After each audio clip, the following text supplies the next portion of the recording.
আলহামদুলিল্লাহ, ধন্যবাদ জানাচ্ছি আপনাকে। মূলত বিজয়ের রহস্য আল্লাহ তাআলার ইচ্ছা, আমরা এটাই বিশ্বাস করি।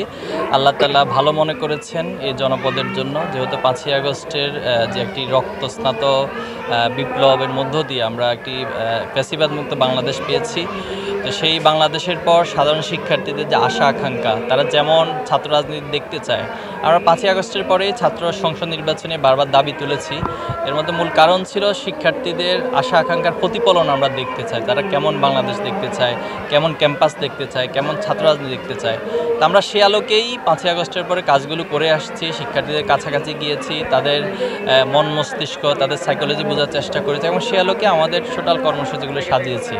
তো এই কারণেই শিক্ষার্থীরা আমাদের উপর আস্থা রেখেছে। তো আমরা চাই যে তাদের যে আস্থার জায়গা, এবং আমরা যে ইশতেহারের মাধ্যমে কমিটমেন্টগুলো দিয়েছি, আমরা মনে করি এই কমিটমেন্টগুলো যখন আমরা বাস্তবায়ন করতে পারবো, তখনই আমাদের বিজয় পূর্ণাঙ্গতা পাবে।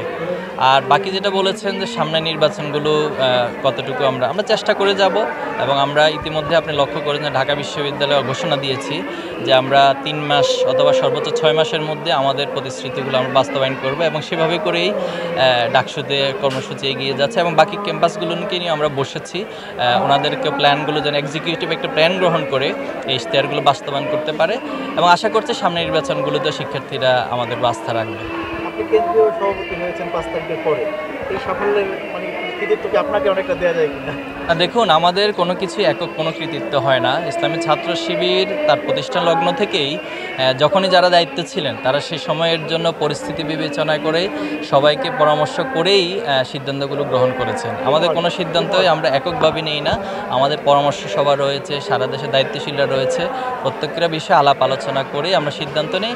তো সেই সিদ্ধান্তগুলো আল্লাহ তাআলা বারাকা দিচ্ছেন, এটা আল্লাহর কাছে কৃতজ্ঞতার বিষয় আমাদের জায়গা থেকে।